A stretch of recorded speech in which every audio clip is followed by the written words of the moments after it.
there's a Rubicon here in our hobby, right? We have performance-based. We have, okay, this is better than this because of this measurement, or because of the signal-to-noise ratio, or because of the dynamic range. The best hi-fi products are the ones that bridge the gap from turning on the music to emotional response. And that's intangible.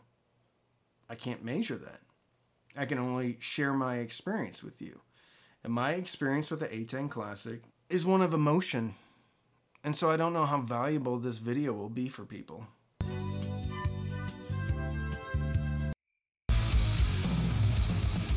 Over 107,000 of you watched the AdvanceParis A10 Classic video. So I thought a few of you would be interested in what my opinion is 2 months later. Was I wrong? What did I miss? Have my kids broken the front panel glass yet? All this and more. So sit down, grab a cup of coffee, and let's talk about the AdvanceParis A10 Classic 2 months later.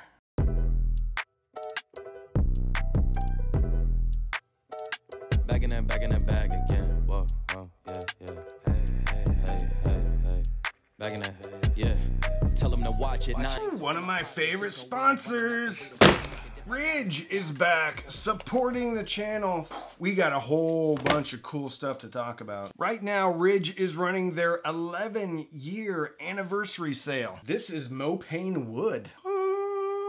I might need to replace my favorite wallet, this carbon one, with this Mopane wood one. We also have some new, more colorful options. It's springtime, and what a better way to celebrate spring than with this beautiful Ridge wallet. What color is this? This is Daisy Dream. So go to ridge.com/cheapaudioman and check out their daily driver kit. It includes a wallet and a key case, which also comes in Daisy Dream. So you got the wallet and the key case. Ridge also has a satisfaction guarantee, which means if you don't like it, you can send it back and get another one. This is flower power. Ooh, we got a new carbon one. This is the forged carbon. I love it. You can get up to 12 cards in here. Why you would need 12 cards, I have no idea. I carry around 4. Debit card, credit card, license, library card. And I probably don't need the library card. I have become a bit of a Ridge evangelist. All of my friends, as soon as I pull my wallet out, are like, listen, please pay for lunch. But also listen, that's a cool wallet. Where'd you get that? And I'm like, Ridge. So go to ridge.com/cheapaudioman to get up to 30% off. Make sure to check out their anniversary sale going on right now. Check out the daily driver kits and save big on their anniversary sale. Thank you, Ridge, for sponsoring today's video.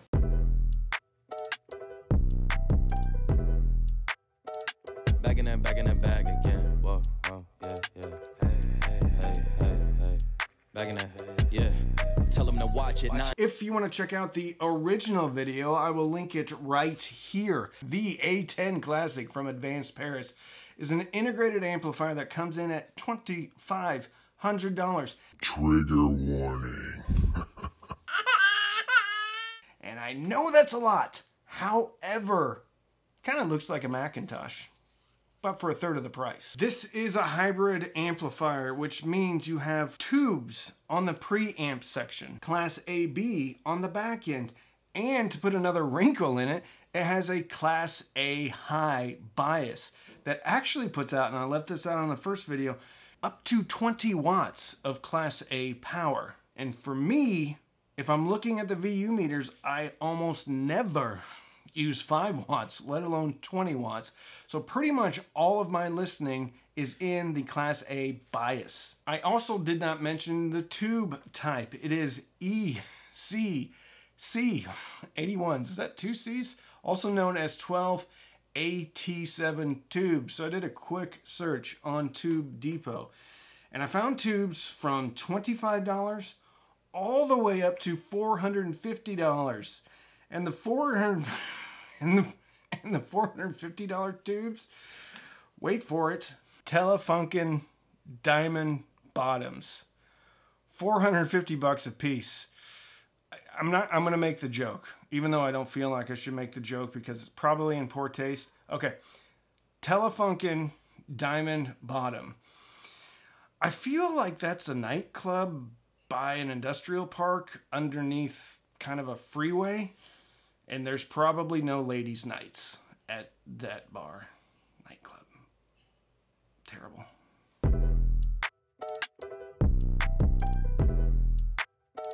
Back in that bag again. Whoa, whoa, yeah, yeah. However, if you do not want to purchase the Telefunken diamond bottoms, you could just stick with what was included in the amplifier.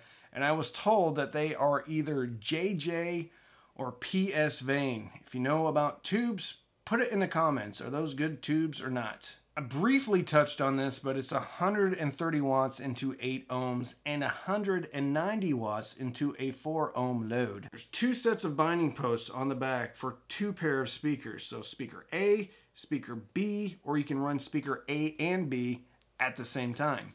Also have a loudness control. Now this is the remote control. One thing I do not like about this amplifier, and I've discovered as I've used it more, is you can't really get into the menu from the remote control. There is a bunch of controls like auto off, which I just changed because I was messing with the menus while I was doing B-roll, as I call it, D-roll, and I turned off the auto off option. There's a bunch of different options, 5 minutes, 15 minutes, I think 90 minutes. Anyway, I noticed that the amplifier had been on for a long time and usually it switches itself off. So I tried to go into the menu from the remote control and maybe I'm missing something, but I couldn't find how to do it. So I had to go to the amplifier itself and then use the long push button, the volume control, which is interesting because I got a comment on the original video that said, someone said that it doesn't have a volume control. It does. It's in the middle. It's the round thing. Cool thing is though, you can select the loudness control on the remote control, and I find loudness to be very useful. And I'm glad that it has it because a bunch of amplifiers, a bunch of new amplifiers made within the last 5-10 years even, don't have a loudness button. Loudness is awesome because I don't listen at super high levels. So if I'm listening at 65 dB or below, turn on the loudness control. I also think I need to reiterate the massive amounts of inputs on this thing. On the back, you have an HDMI audio. We're gonna go top to bottom, baby. HDMI audio in, HDMI ARC, and you can turn on CEC. If you don't know what CEC is, it's basically when you turn one thing on in the chain, like let's say your Apple TV, it automatically turns on your receiver, which automatically turns on your TV. So it's a chain of basically automatic turn-ons. I don't know how to say it any differently. That sounded a little bit awkward. You also have a 5-volt, 200 milliamp USB-A type of an output, which is also an update port. A USB-A 5-volt 1 amp output, which is great for something like a Weem streamer. So I actually powered the Weem off of this. Just ran a USB-A to USB-C cord right into the Weem. Also have a traditional size USB port for something like a computer. Then a whopping 3 optical inputs, and I was scratching my brain. I'm like, why would you need 3 optical inputs? But you can use a CD transport, or if you're on a budget, an old DVD player with an optical or coaxial out. And what I do is I run the Weem streamer, so I power the Weem off of the A10 Classic and then go back into the A10 Classic with an optical output. And you have 1 coaxial input, which is what my old Sony $17 Sony DVD player is. And if you want to check out that video, I compared a $17 DVD player to a $600 CD player. And in certain scenarios, you can't really tell that much of a difference. I will link that video right here. $17 DVD player versus $600 CD player.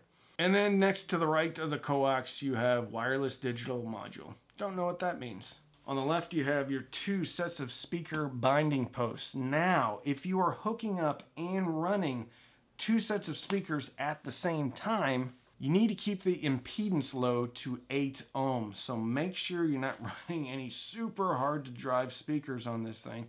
Speaker binding posts are also very nice. Next to that, you have the high bias, which I just leave it on. To the right of that, you have 2 subwoofer outputs. In the first video, I mistakenly said, because I thought it had some type of bass management, maybe some type of high pass filter. If it does, I haven't found it. So I guess that's a bit of a retraction from my first video. And then next to that, you have an amp in. A pre-out, which I know what a pre-out is. I don't really know what an amp in is. Why would you need an amp in? If you know, you old veteran audiophiles, put it in the comments, please. Pre-out, I know exactly what that's for. That's to bypass the amplifier section and use this beautiful unit just as a preamp. AdvanceParis also has dedicated amplifiers that have the VU meters on the front, which are awesome. And I don't think they're super expensive, relatively speaking, okay? Relatively speaking. I think they come in around $2,000. Then you have a record out if you are running a cassette player. 1, 2, 3, 4, 5 analog inputs. And then you have a phono stage and then balanced inputs. All right, so let's add these up. HDMI audio in, HDMI ARC, USB audio. I think one of these USBs, I think the USB 5-volt 1 amp can also be used for a hard drive. All right, so let's go back. HDMI in, eARC, USB, you can do a thumb drive, optical 1, 2, 3, coaxial, what is that, 8, XLR, phono, so we're at an even 10 now, CD, aux1, aux2, aux3, aux4, 15 inputs. That's bananas. Put it in the comments if you know any other non-home theater receiver that has this many inputs. Internal DAC versus the SMSL SU1, which is an $80 DAC. Another little complaint, but let's do the compliment sandwich. Compliment to the A10 Classic is there are 20 different levels of balance control, which means if you have a room, you can't quite get that center image exactly where you want it to be, well, chances are with 20 different levels of balance control that you're going to be able to dial that center image in just perfectly. If you know of any other integrated amp that has 20 different levels of balance control, please put it in the description. Okay, back to the DAC. I was listening to Another Way to Die from Quantum of Solace. Probably an unpopular opinion, especially with my audience, because we're old. Favorite Bond of all time? Yeah, Daniel Craig for me. I think they're just so good, but who's your favorite James Bond of all time? Put it in the comments. I wonder if Roger Moore's gonna do well. I doubt it. But it's Sean Connery all day long. Anyway, Jack White and Alicia Keys. So it was pretty easy. By the way, I have this hooked up to the Sonus Faber Lumina 2 Amateur. So it's a $1,500 speaker. Handmade. I don't know if it's handmade. Well, it's made in Italy. Loved it so much, I bought it. Okay, back to the DAC. The SU1 has the AKM 4493 chipset in it. Does that matter? Not really. It's usually all about the analog output stage. The internal DAC on the A10 Classic from AdvanceParis, to my knowledge, is the 9018 Sabre. More bass punch on the SU1. Also, the highs were a little bit more natural. So what I'm saying is, I prefer an $80 DAC, which, to be fair, is a really extraordinary DAC. A10 Classic's good, if not great. SU1 is just one of those complete outliers when it comes to price to performance. I could listen to a whole bunch more tracks, but the outcome's gonna be the same. Looky what we have here. It's a mint copy of For Those About to Rock. Got it from one of my patrons, actually.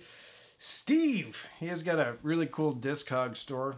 Actually, I think I'll link it in the description. If you want to check out all his records, which he listens to all of them, he cleans all of them, and he won't sell anything that's not very good. Anyway, let's listen to this one. Okay, I had to stop and just record this part because I'm listening to For Those About to Rock. This record, the soundstage, is brilliant. First of all, it sounds way better than digital, but I'm sitting here, it's just starting, I'm getting the chills, and then like I start to get emotional. And that's the thing about this channel, man. It's like, one, I've gotten to meet all these awesome people, and two, I get to enjoy my music on a deeper level than I ever have before. And then this is what this hobby is about. It's like hearing that extra music and the emotion. Like, that's what this is about, the emotion. AC/DC may do it for you. Could be jazz, could be symphonic. But at the end of the day, we are all moved by the music. And I gotta tell you that the internal Phono preamp, the AdvanceParis, the Sonus Faber, and this recording of AC/DC's For Those About to Rock made me cry today. Okay, we got a win for the A10 Classic with the internal Phono preamp. The one that I'm testing it against is it's a prototype, actually. It's an affordable Phono preamp from a company that I can't talk about right now. The mystery Phono preamp had a lot more thickness on it, but not near the clarity on top. And it also didn't have nearly as big of a soundstage as the internal Phono preamp on the A10 Classic. I think you're gonna have to really level up the Phono preamp to beat what's in the A10 Classic. And this is another retraction that I have, because when I first did the A10 Classic, I think I said that the Phono preamp was just okay. Well, I'm retracting that. The Phono preamp inside the A10 Classic is exceptional. So let's talk about why the A10 Classic from AdvanceParis, the Sonus Faber Lumina 2 Amateur, and the Michel Techno Deck made me cry. What I got wrong about the A10 Classic, the first video, is I don't think I conveyed the level of emotional enjoyment I get from this piece of equipment. I think I touched on it, but I don't think I really explained it well enough. When a product makes me emotional, whether it gives me the chills, whether it makes me tear up, and that's really, that's kind of a litmus test for me, is when I get a little misty-eyed or a lot misty-eyed. That's the right combination of equipment for me. And it's happened on more than one occasion with the A10 Classic. I don't think the internal DAC is as good as the SU1, but I also don't think that matters. Sonically, I think the A10 Classic competes with, well, I think the A10 Classic sonically is probably the best amplifier I've had in here, with the exception of separates from Emotiva. But from an ethereal placement and space standpoint, like, I haven't heard anything better than the A10 Classic. And with all of the options, like, I don't see myself needing any other amp. But going back to the emotional part of it, the intangibility factor is off the charts with the A10 Classic, because there's something that I can't quite put my finger on, but none of it matters. There's a Rubicon here in our hobby, right? We have performance-based. We have, okay, this is better than this because of this measurement, or because of the signal-to-noise ratio, or because of the dynamic range. But none of that makes me cry. What makes me cry is a really good copy of For Those About to Rock by AC/DC. A really good turntable, granted an expensive turntable, but a really good turntable with a really good cartridge from the E4 from Goldring. Awesome. Going into an amp that gives me all the vibes and feels of vintage equipment, all that Macintosh charm in a package that's a third of the price of a Macintosh. So we're talking, and some very nice speakers made in Italy. I don't know how to say this. Like, the best hi-fi products are the ones that bridge the gap from turning on the music to emotional response. Some stuff doesn't really ever get me to the emotional response. I can be like, yeah, this sounds really good, or this is a little bit cleaner, or this has a little bit bigger soundstage. But then there's the oomph factor of the emotions, and that's intangible. I can't measure that. I can only share my experience with you. And my experience with the A10 Classic, Shell Techno Deck, Sonus Faber, is one of emotion. And so I don't know how valuable this video will be for people because it's the right system for me. I don't know if it's the right system for you. But I'm willing to bet if you've been an audiophile for long enough, you've had that aha emotional experience. And if you have, tell us what it was. Put it in the comments. Tell me what record it was, what recording it was. Tell me what amp it was, on which speakers. And tell me how it got you closer to the thing that's really important about this hobby. And that's emotion. If you like this video, give it a thumbs up. Subscribe if you're not.